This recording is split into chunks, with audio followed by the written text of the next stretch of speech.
aku berani cakap lah, kalau korang beli Xpeng X9 ni, confirm bini korang tak berani nak cek gaduh. Jom aku tunjukkan kenapa. Kalau korang gaduh, mestilah korang dah serabut. Bila dah gaduh tu, activatekan je lah mindfulness space ni, di mana kerusi akan Adjusting adjust the seat and other cockpit settings to a comfortable state for you to start your mindfulness time. So kerusi dah selesa. Lepas tu dimainkan bunyi-bunyian yang selesa, so korang boleh recover.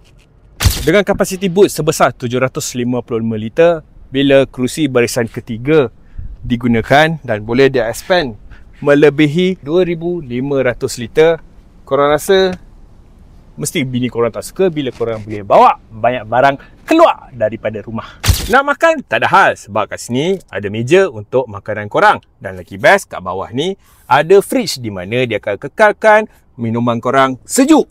Dan dekat atas ni ada TV yang korang boleh tengok sambil makan. Healing!